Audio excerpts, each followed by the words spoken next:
आज आपण आलो आहोत ते ग्रामपंचायत दुधेभावी इथं। सध्या ग्रामपंचायतीची रणधुमाळी सुरू आहे। सगळीकडे अर्ज भरण्यासाठी स्पर्धा चालू आहे। त्यासोबतच अर्ज भरत असतानाच अर्ज का भरले जातात, आज स्पर्धी प्रतिस्पर्धी का उभे आहेत, कारण या गावचा विकास होणं हेच उद्दिष्ट असतं आणि याच उद्देशासाठी सर्वजण आज तयारीला लागले। सरपंच जे आता आहेत, जे आता सत्तेवर आहेत, त्यांच्या विरोधक जे उभे आहेत ते देखील आज उभे आहेत। याला देखील कारण आहे आणि हे सर्व जाणून घेण्यासाठी आज आपण आलो आहोत दुधेबाई इथल्या ग्रामपंचायतीमध्ये। ग्रामपंचायतीच्या कार्यकाळाच्या परिसरात काही नागरिक आहेत, काही विरोधक देखील आहेत। तर आज त्यांच्याकडून आज आपण माहिती जाणून घेणार आहोत, गावचा विकास कितपत झाला आहे। तर आपलं नाव सांगा। माझं नाव आबासाहेब दुधाळ, मी सेवानिवृत्त सहाय्यक पोलीस उपनिरीक्षक। मी या दुधेबावी गावचा ग्रामस्थ आहे। मी गेले 5 वर्षापासून मी सेवानिवृत्त आहे, परंतु मला एकच सांगायचं आहे, या गेले 20, 25, 30 वर्षाच्या काळात एकच हाती सत्ता विरोधकांच्याकडे आहे, परंतु त्यांनी गावाला साजेल असं किंवा गोरगरिबांच्या उपयोगाला पडेल असे कोणतेही त्यांनी कार्य केलेलं नाही। ते कार्य करणं गरजेचं असताना देखील त्यांनी केलेलं नाही। त्यासाठी आम्ही माननीय अजितराव घोरपडे सरकार यांच्या माध्यमातून पॅनेल तयार करून त्यांच्या विरोधात आम्ही तगडं पॅनल उभा केलेलं आहे आणि आमचं पॅनल निवडून आणून ज्या गावच्या समस्या आहेत त्या आम्ही सर्व समस्या सोडवण्यासाठी कटिबद्ध आहोत। मला सांगा, गावामध्ये समस्या आहेत असं तुम्ही म्हणालात, जवळजवळ 20-25 वर्ष एखादी सत्ता होती, मात्र गावचा विकास काहीच झाला नाही। तर गावचा विकास व्हावा म्हणजे नेमकं काय व्हावं असं आपल्याला वाटतं? गावचा विकास व्हावा म्हणजे गावाला मुबलक पाणी मिळावं, पुरेपूर लाईट मिळावी, ज्या लोकांना घरकुल नाही त्या लोकांना खरोखर त्यांच्या परिस्थितीनुसार घरकुल मिळायला पाहिजे। ज्या शासनाच्या सुविधा आहेत, ज्या शासनाच्या स्कीमा आहेत, पार्शिलिटी न करता स्वच्छ मनानं सरळ लाईनमध्ये उभा करून सगळ्यांना ते सुविधा मिळायला पाहिजेत असं आमचं स्वच्छ मत आहे, परंतु असं काय झालेलं या गावात दिसत नाही। आबा, आम्ही तुमच्याकडे येणारच आहोत। आणखी काही आपल्यासोबत नागरिक आहेत, ग्रामस्थ आहेत। मला सांगा, आज आपल्या गावामध्ये काही समस्या आहेत आणि सुविधांचा अभाव आहे, पाण्याचा मुबलक पाण्याचा तुटवडा, याबाबत आपलं मत काय? आमचं एकच मत आहे, आज गेली 25 वर्ष झालं एक हाती सत्ता या गावातील काही लोकांच्यावर अन्यायकारक आर्थिकदृष्ट्या चा वापर करून गोरगरिबांच्यावर हा अन्याय लादला गेला आहे। या गावातील खरोखर गरजू अशा लाभार्थींना त्याचा लाभ होत नाही आहे। या गावात पिण्याचं पाणी जलसुराजी झालं, आता जल मिशन चालू आहे, त्याच्या अगोदरच्या 2 पाईपलाईन चालू आहेत, पण पिण्याला पाणी गावाला एक वेळ मिळते एक वेळ न मिळते अशी अवस्था आहे काय। आणि या सत्तेच्या माध्यमातून टेंबू योजना आलेली आहे, टेंबू योजनेचं पाणी इथंपर्यंत गावाला मिळत नाही। एकदा सुटते, ह्या वर्षी सुटलं का 4 वर्षामध्ये सुटत नाही, पुढच्या वर्षी कोण त्याचं बघतच नाही अशी अवस्था।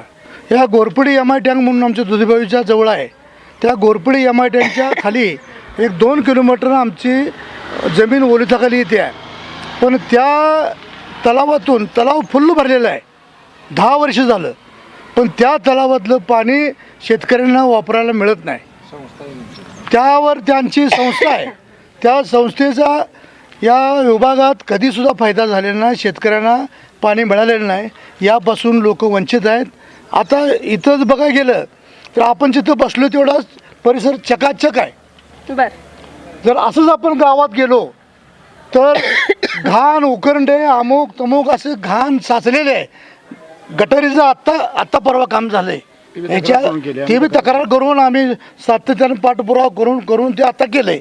आता गावात जर बघितलं तर सगळीकडे गंदा स्वरूप आहे सगळा इथं। ठीक आहे, म्हणजे घाणेरडे कचऱ्यांचं साम्राज्य सगळीकडे पसरलेलं आहे। मला सांगा, आपल्या इथं आता सध्या केंद्र सरकार सुद्धा महिला सक्षमीकरणासाठी प्रयत्न करते, महिला सबल व्हाव्यात, सक्षम राहाव्यात, त्यांनी इंडिपेंडंट राहावं यासाठी प्रयत्न केले जात आहेत।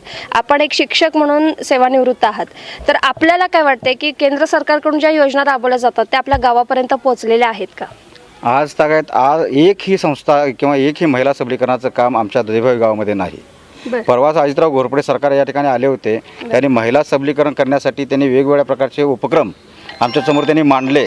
त्या उपक्रमाला पाठबळ देणे, ते महिलांना प्रशिक्षण देणे, अशा प्रकारच्या योजना दुधेबावी गावाला माहीत व्हाव्यात यासाठी सरकारने भरपूर माहिती दिली आम्हाला. बरं. आमच्या गावातील एक ही महिला आज ही सक्षम नाही, हे अगदी ठामपणे सांगतो मी. बरं, आता मला सांगा, हे झालं महिला सक्षमीकरण. ज्येष्ठ नागरिक आपल्या गावामध्ये भरपूर आहेत, तर ज्येष्ठ नागरिकांसाठी काय प्रयत्न केले गेले? काही प्रयत्न केले गेले नाहीत. आज 60 वर्षावरील जे ज्येष्ठ नागरिक आहेत त्यांना शासनाकडून पेन्शन योजना मिळते.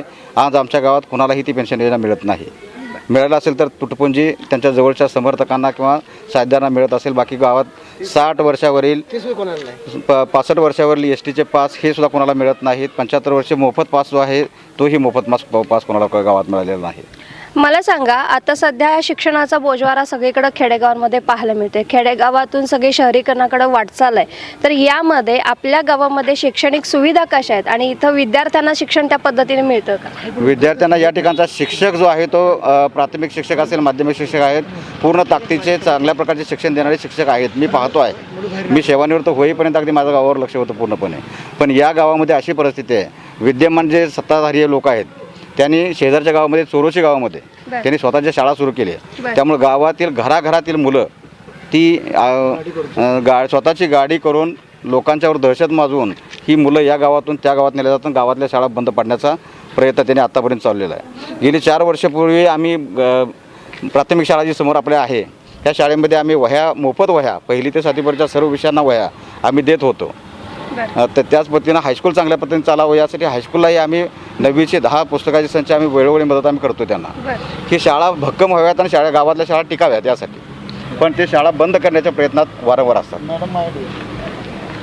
आता मला सांगा, हे जे गावचा विकास म्हणतोय आपण, 25 वर्ष सत्ता, एक हाती सत्ता ज्यांनी आतापर्यंत भोगली त्यांच्याकडून सुविधांचा पूर्ण बोजवारा झालेला आपल्याला पाहायला मिळाला. मग आता मला सांगा, ह्या निवडणुकांनंतर कोणकोणत्या सुविधा तुम्ही कराल असं तुम्हाला वाटतं? या निवडणुकीनंतर आमचं पॅनेल विजय होईल न होईल तो भाग वेगळा आहे, होणारच. परंतु आम्ही 100% विजयाच्या मार्गावर आहोत. बरं. आमचा विजय झाल्यानंतर आमची सगळ्यात स्वच्छ भावना अशी आहे, ज्या महिला आमच्या गावात ज्यांचा लग्न महिला म्हणून होतं आहे त्या मुलीला ग्रामपंचायततर्फे आम्ही 5,000 रुपये आहेर म्हणून मानधन देणार. तसंच जे मयत झालेले लोक गावात आहेत त्यांचे अंत्यसंस्कार ग्रामपंचायतीने फुकट करावं आणि ग्रामपंचायतीने तो खर्च करावा. तसंच गावात आम्ही ग्रामपंचायतीमार्फत एक चक्की बसवणार आणि प्रत्येक कुटुंबाला त्या चक्कीमार्फत 30 किलो दळप फ्री दिली जाणार, ही योजना आम्ही राबवणार. तसंच ह्या गावात गेल्या 1.5 वर्षात डेंग्यूची साथ 300 ते 400 पेशंट या गावात मिळाले होते. त्यावेळेला मी स्वतः टोपे साहेबांच्या करून ते पाठपुरावा करून डॉक्टरांची फौज या गावात आणली. ते सगळ्यांचे म्हणजे चेकिंग केलं घरोघरी जाऊन. त्यावेळेला 300च्या वर आकडा निघाला. त्या लोकांच्याकडे पैसे नाही, एका घरात 4-4 पेशंट मिळाली. त्यावेळेला बंदिस्त गटारी व्हाव्यात म्हणून मी ज्यावेळेला तक्रार केली त्यावेळेला आमच्या या गटानं तक्रार केल्यानंतर ही बंदिस्त गटार आता झाली. पण बंदिस्त गटारसुद्धा घेणारे तेच आहेत. बंदिस्त गटारीचं काम बी निकृष्ट झालं, त्याबद्दल मी तक्रार केलेली आहे. गावात पाणी नव्हतं, आडव्या उभ्या बोर मारावत म्हणून आम्ही घागरी मोर्चा काढला ग्रामपंचायतीवर. घागरी मोर्चा काढल्यानंतर आता पंचायत समितीनं त्या विहिरींना, संबंधित विहिरींना उभ्या आडव्या बोर मारून गावाला आत्ता पाणी थोडं दिलं आहे. तरीसुद्धा त्यात राजकारण करून गावाला वेळेवर पाणी सोडायचं नाही किंवा गावातल्या लोकांची कुचंबना करायची. ज्यांच्या घरापुढे लाईट आहे ते लाईट लावायचे नाहीत, बल्ब बंद पडायचे, फोडायचे, ते वायरमनला लावू द्यायचे नाहीत. एवढ्यापर्यंत इथं राजकारण चालतं आहे. ते राजकारण आम्हाला एकदा या गावात संपवायचं आहे आणि गोरेगरिबांना स्वच्छ आणि निपक्षपातीपणे आम्हाला न्याय द्यायचा आहे, एवढीच आमच्या पैशाची भावना आहे. एक मिनिट, आता आपण मला सांगा, आपल्या इथं प्राथमिक आरोग्य केंद्र आत्ताच सांगितलं की तर डेंग्यूचे भरपूर पेशंट आढळून आले. मग याच उद्देशानं मला सांगा, त्याच्यानंतर किंवा त्याच्या आधी प्राथमिक आरोग्य केंद्र आपल्या इथं आहे का? आणि ते असेल तर तिथं डॉक्टर आपल्याकडे अवेलेबल असतात का? आरोग्य केंद्र आहे, पण इथं डॉक्टर अवेलेबल नाहीत. त्यांना वेळोवेळी विचारलं तर आम्ही ढालगाव इथं मेन केंद्र आहे, इथं त्यातून आम्हाला यायला म्हणते 4-5 गाव आहेत, आम्हाला वेळ मिळत नाही. आलं तर तासभर यायचं, निघून जायचं. आणि त्यांना ही सत्ताधारी विचारत नाहीत, त्यांच्या पाठीशी ठामपणे उभा राहते. ती अशी कधी घटना घडली आहे की बाबा इमर्जन्सी आली आहे आणि डॉक्टर अवेलेबल झाले नाही, त्यामुळे एखादं दगावलंय? दगावलेलं कोण नाही जात्यातले मग ढालगाव कोटे मंगळ असे पोचते जे त्या वाहनानं, पण इथं सोय होत नाही. इथं कुठल्याही प्रकारची सोय नाही. आता सध्या बघितलं तसंच आहे. आणि इथले जे सत्ताधारी आहेत ते मूळचे आहेत कंत्राटदार. त्यांचं रंगरंगोटी करणे, डांबरी करणे, परशी घालणे, बांधकाम करणे एवढा एकच उद्योग आहे. मला सांगा आज हेच आता तेवढं झगमगाट दिसणार त्यांचा. मला सांगा आता लहान मुलांसाठी इथं काही म्हणजे आता जसं बालोद्यान असावंच असं गव्हर्नमेंटकडून आहे की लहान मुलांसाठी उद्यान असावं, बाग असावी, शाळा असाव्यात. मग यासाठी आपल्या इथं काय काय नियोजन आहे? नाही, इथं काही नियोजन नाही. इथं इथं सध्या आता काही नाही तिथं. आता सध्या काही नाही, इथं काही सोय नाही त्याची लहान मुलांना खेळायसाठी. आमचं करायची डोक्यात आहे आमच्या लहान मुलांच्यासाठी किंवा व्यायाम करायची मुलं जी आहेत व्यायामशाळा अशा पद्धतीची जुळणी आमची म्हणजे आमचा मनोदय आहे की आम्ही कसल्याही परिस्थितीत करू. की ग्रामपंचायत 2 एकर जागेची आणि मी गायरानमधनं जागेची मागणी केली आहे. ते वयोवृद्ध लोक आता रोडवरनं जे फिरतात त्यांना वाहनाचा धोका आहे, ते होऊ नये म्हणून आम्ही ह्या वड्याच्या काठाला 2 एकर जमिनीची गायरांची मागणी केलेली आहे. ते सत्ताधारी आम्हाला ते जाणून बुजून अडवून ठेवून ते ठरावच द्यायचा नाही, ते आमच्या कक्षेत बसत नाही अशी जी उत्तर देतात. मग ते आमची सत्ता आल्यानंतर आम्ही ती 100% करून घेऊ. बरं, आता तरुणांसाठी स्पर्धा परीक्षा केंद्र उभारली गेलीत, अनेक ठिकाणी आहेत. म्हणजे आता कवटेमंकाळमध्ये आहे कारण तो तालुका आहे म्हणून ठीक आहे. मग तुमच्या गावामध्ये तसं काही नियोजन आहे का? आमच्या गावात साधं वर्तमानपत्र सुद्धा ग्रामपंचायत आणत नाही. वाचनालयात त्यांचे कामगार राहतात. ती बघा घ्या फोटो त्याचे. ही अशी अवस्था आहे. ही वाचनालय आहे आणि वाचनालयामध्ये त्यांचे कामगार राहतात. म्हणजे अशी परिस्थिती झाल्यानंतर कसं वाचनालय आणि कसे ते MPCला UPSCला मुलं आमची जाणार? काही सुविधा नाही, कोणी प्रयत्न केलेला नाही आत्तापर्यंत. ते आम्ही आमची सत्ता आल्यानंतर आम्ही 100% ते करू. आज आपण दुधेभावी इथल्या ग्रामपंचायत कार्यालयाच्या इथं आलो होतो. इथं सध्या हे जे आहे ते विरोधक आहेत. सत्ताधाऱ्यांनी काय विकास कामं केली आहेत आणि ती कागदोपत्रीच फक्त त्यांचे घोडे नाचतायत हेच यांच्या बोलण्यावरून आढळून येते. आणि आता यावरून आपल्याला असं जाणून येते की विरोधक आहेत ते विरोधात आहेत आणि ठाम आहेत. ते निवडणूक लढणार आणि निवडणूक जिंकून दाखवणार असा त्यांनी निश्चय आपल्याला बोलून दाखवलाय. निवडणुकीच्या निकालानंतरच हे सारं चित्र स्पष्ट होईल. दुधेभावी इथं आपण पोहोचलेलो आहोत. ग्रामपंचायत रणधुमाळी अंतर्गत सध्या आपण आढावा घेत आहोत. नुकताच आपल्याला विरोधकांनी इथल्या समस्यांचा पाढा वाचून दाखवला. समस्यांच्या पाढ्यांसोबतच इथं कोणकोणत्या गोष्टी कशासाठी वापरल्या जातात याचाही पाढा त्यांनी वाचलेला आहे. आणि त्यांनी आपल्याला हेही सांगितलं की यावेळी सत्ता आमचीच असेल असा दृढ निश्चय त्यांनी व्यक्त केला. आता या सर्व गोष्टींवरून आपण सत्ताधाऱ्यांकडे जाणार आहोत. त्यांच्याकडून या सर्व समस्यांचा खुलासा करून घेणार आहोत. खरंच इथं समस्या आहेत का आणि जर असतील तर त्यांचा पाठपुरावा कशा पद्धतीनं केला आणि या समस्यांचं निराकरण करण्याचा प्रयत्न त्यांनी केला का याविषयी आपण सविस्तर जाणून घेणार आहोत आजच्या सत्ताधारी यांच्याकडून.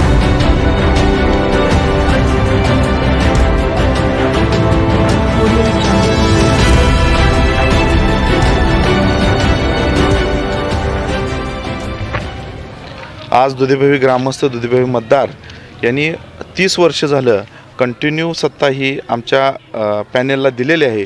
येणाऱ्या इलेक्शनमध्येही सुद्धा आम्हाला आमच्या पॅनेलला सत्ता देणार हे असा आम्हाला विश्वास आहे.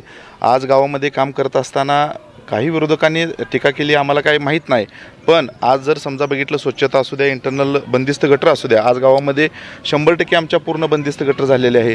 गावामध्ये वाडी वस्तीवर लोकांची ये जायची सोय व्हावी ह्यासाठी 2 कोटी रुपये निधी मातोश्री आनंद रस्ता योजनेतनं मंजूर केलेला आहे. आज आचारसंहिता संपली का त्या रस्त्याचाही आम्ही शुभारंभ करणार आहे. आज गावामध्ये टेंबू योजनेचं पाणी 40% भाग आमचा ओलिताखाली येत होता. राहिलेला 60% भाग हा डायरेक्ट एक दुसरी वाळीखिंडी एक्सप्रेस म्हणून मंजूर झालेले आहे. राहिलेल्या 60% भागालाही पूर्ण आमचं दुधेभावीचं जेवढं क्षेत्र आहे भौगोलिक क्षेत्र ते 100% पाण्यापासून कुठलाही भाग वंचित राहणार नाही याची ग्वाही देतो. आणि आज गावचं काम करत असताना, सार्वजनिक विकास करत असताना गावामध्ये आमच्या सांगली जिल्हा मध्यवर्ती बँक, आज आमचे गाव सांगली जिल्ह्याच्या गाडी जाऊ द्या का सांगली जिल्ह्याच्या टोकाला असणारं गाव आहे. म्हणजे आमच्या गावाची शिवी सोलापूर जिल्हा एका बाजूला लागतो, एका बाजूला जत तालुका लागतो. आज आमच्या इथं दुधेभावीमध्ये सांगली जिल्हा मध्यवर्ती बँकेची गेल्या 5 वर्षामध्ये आम्ही शाखा आणण्याचा प्रयत्न केला व ती शाखा मंजूर झाली. आज गावचा विकास करत असताना गावाला 4ही बाजूला जे जाणारे रस्ते आहेत ते रस्ते पूर्णपणे डांबरी. आता तुम्ही येतानाच तुम्हाला सगळं, आणि तुम्ही आमचं मत आहे की गावातनं फिरून पाहावं, विरोधकांनी काय टीका केली याच्यापेक्षा प्रत्यक्षात तुम्हाला गाव काय दिसतंय.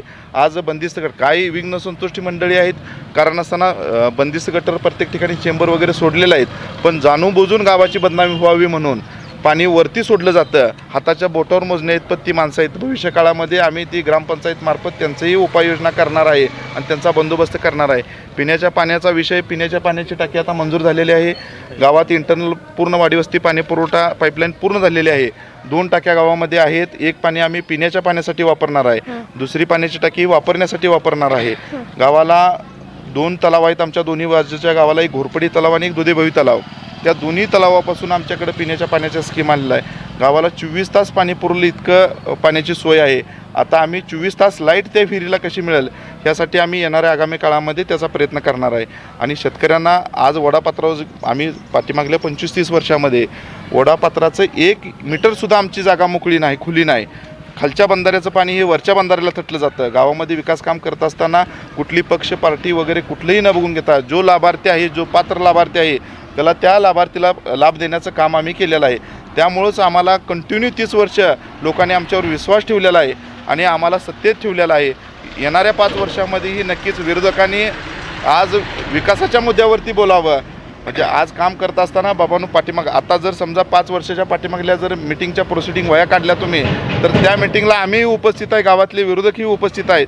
तुम्ही एखादा मुद्दा कुठला मांडला आणि तो मुद्दा गावासाठी आला नाही, अशा मुद्द्यावर त्यांनी बोलायला पाहिजे. आज गावामध्ये काम करत असताना राजकारण बाजूला ठेवून विकासाच्या मुद्द्यावर गावाने एकत्र येऊन ही विकास करायला पाहिजे. आमचं गावाला सगळे आव्हान राहील की जर समजा काय उर्वरित राहिलेल्या काही योजना असतील किंवा काही लाभार्थी राहिला असतील तर त्यांना येणाऱ्या 5 वर्षात हा नक्कीच न्याय द्यायचं काम करू, असं मी तुम्हाला सांगू इच्छित आहे. रस्ते बांधणे, पाण्याची सोय करणं, रस्त्यांवर स्ट्रीट लाईट उभी करणं या आपल्या मूलभूत गरजा झाल्या. बरोबर. गावचा विकास या दृष्टिकोनातून आपल्याकडे महिलांसाठी काही सक्षमीकरणासाठी योजना राबवणं, त्यासोबत युवकांसाठी स्पर्धा परीक्षा केंद्र सुरू करणे.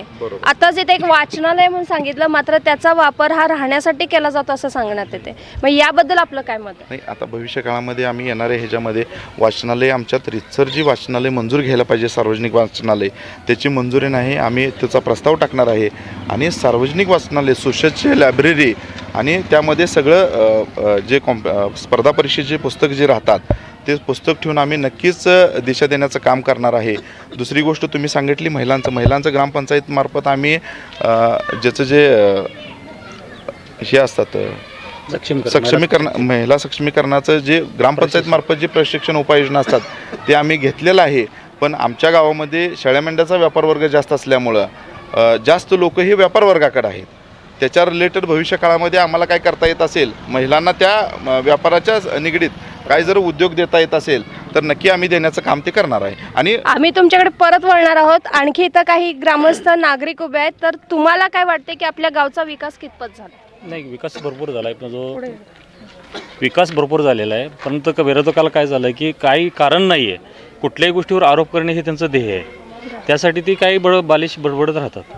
मला सांगा, मध्यंतरी डेंग्यूची साथ इथं भयंकर पसरली होती आणि डेंग्यूचे भरपूर रुग्ण इथं सापडले होते. जेव्हा सर्वे केला तेव्हा जवळजवळ 350 लोक डेंग्यूचे रुग्ण सापडले होते.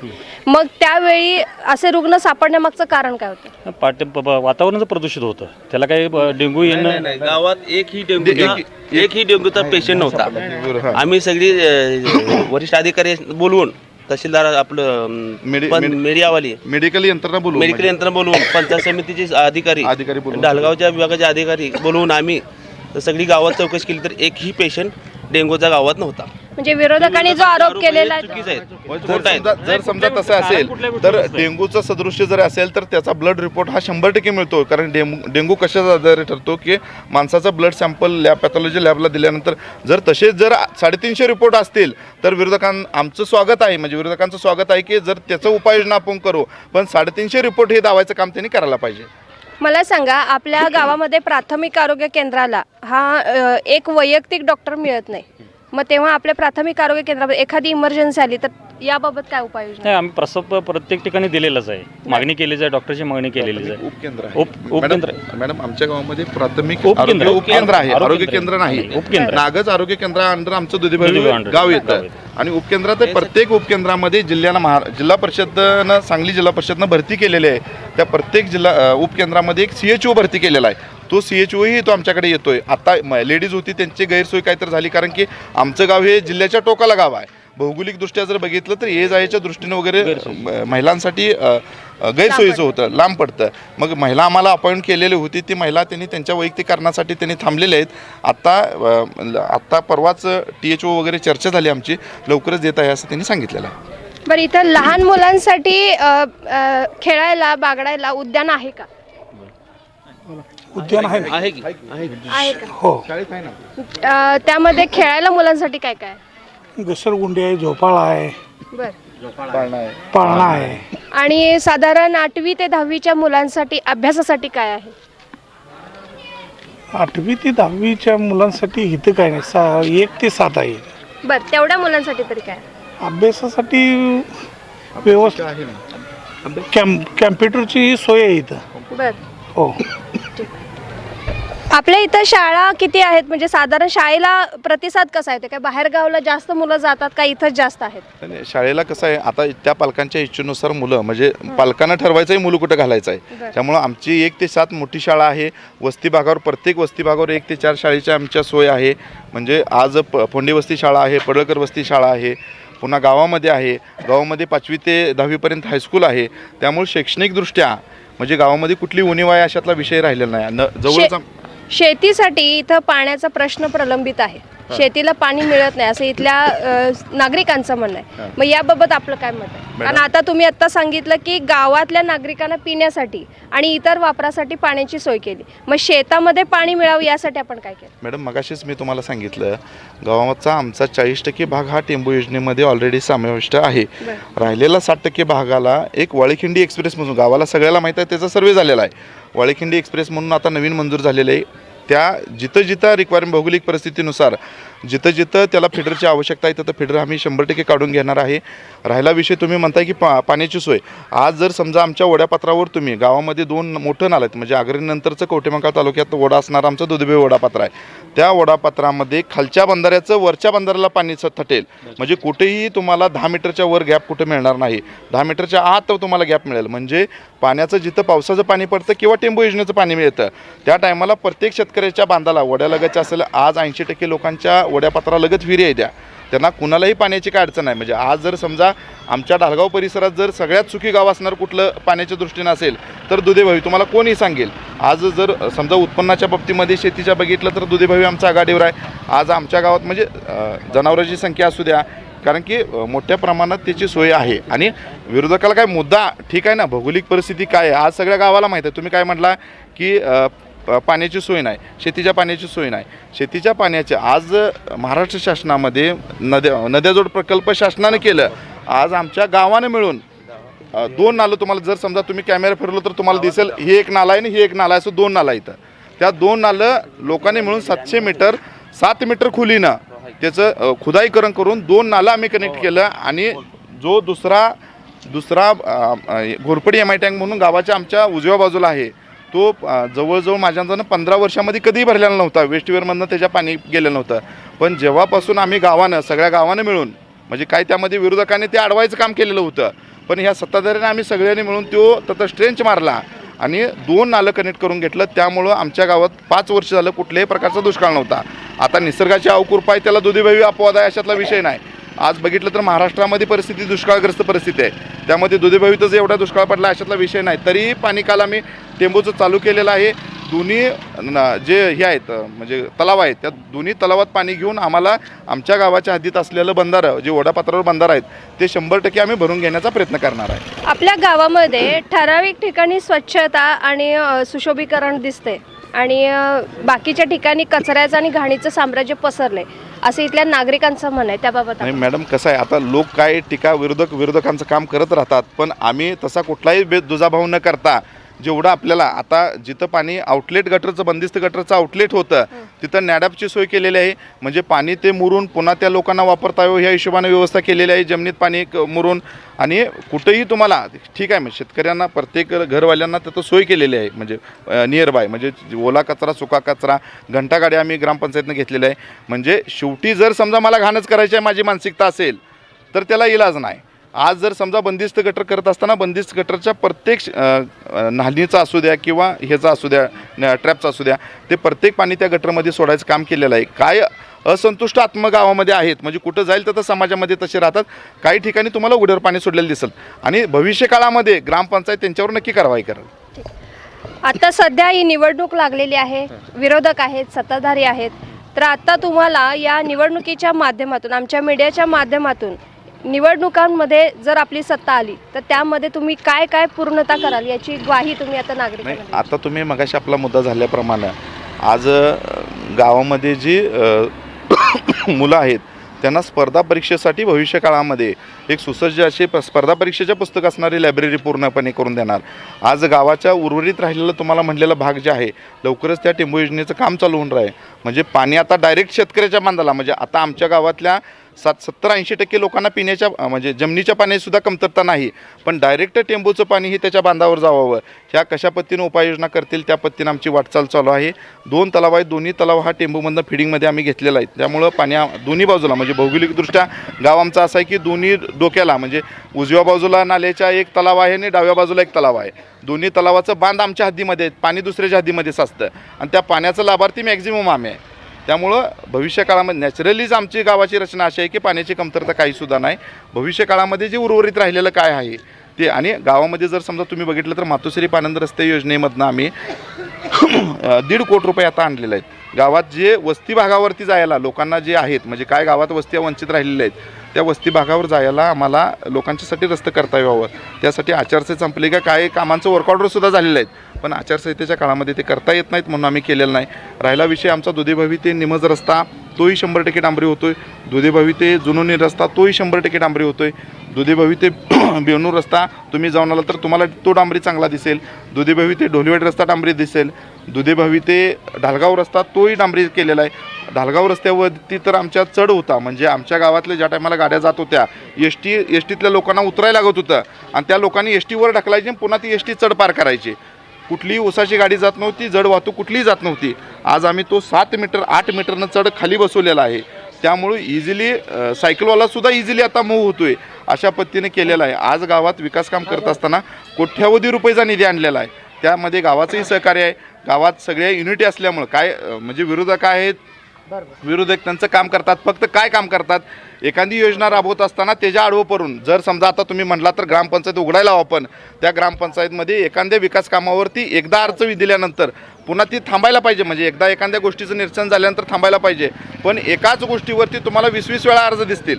आज एखादी सार्वजनिक योजना राबवत असताना म्हणजे आता एक अर्ज असा दिला की तिथं चढ का काढला, म्हणजे आज जर गावची सोय होत असेल तर गावानं त्याचं स्वागत करायला पाहिजे.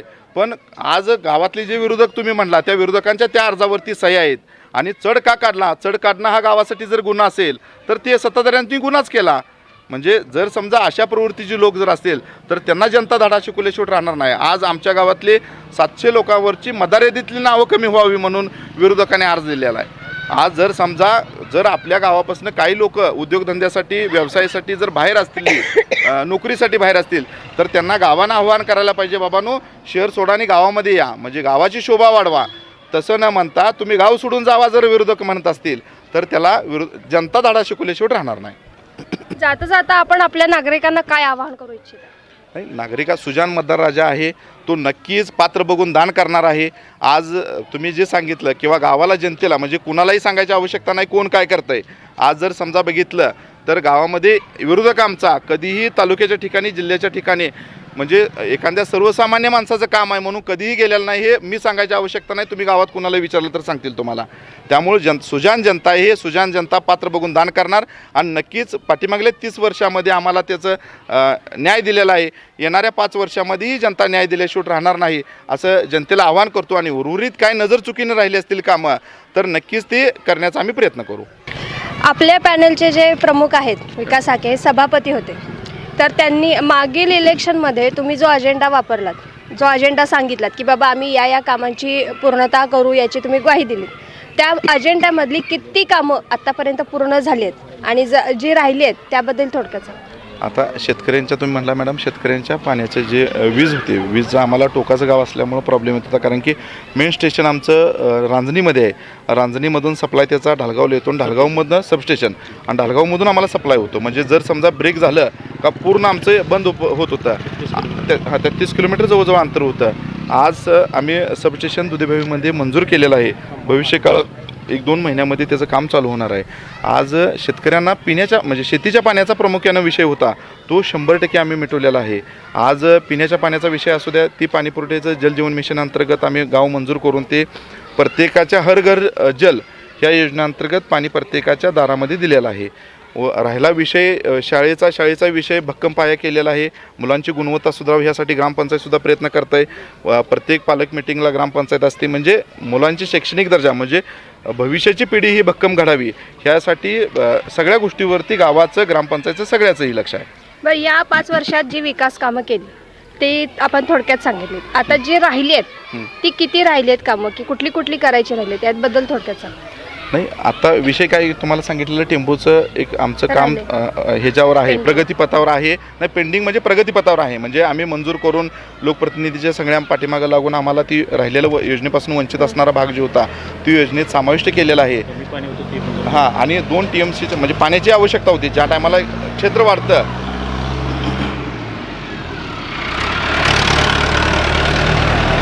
क्षेत्र वाढतं त्या टायमाला टेंबूकडे उपाययोजना 2 TMC सांगोला आणि कवठेमंकाळचा काही भाग आणि जतचा काही भाग, त्यासाठी आम्ही उपाययोजना करून ते पाणी आता मिळत आहे. आणि राहिलेला विषय लोकांच्या किरकोळ गरजा असतात, म्हणजे कोण घरापासून वंचित असेल किंवा काय, आणि सार्वजनिक लाभ असू द्या किंवा वैयक्तिक लाभ असू द्या, ज्या लोकांची मागणी येईल त्या लोकांना भविष्यकाळात पक्ष पार्टी पात न म्हणता जो खरोखर पात्र लाभार्थी आहे त्या पात्र राहिला. पाण्याचा विषय आमचा 100% मिटलेला आहे. लोकांनी जिथं लोक संमती देतील, म्हणजे जिथं रस्त्याची आवश्यकता आहे, लोक जिथं संमती देतील तिथं येणाऱ्या 5 वर्षामध्ये प्रत्येकाच्या बांधापर्यंत रस्ता पोचवायचं काम आम्ही करणार आहे. आणि वैयक्तिक लाभाच्या काय स्कीमा असतील तर त्या ज्या मागणीप्रमाणे त्या लोकांना आम्ही देणार आहे.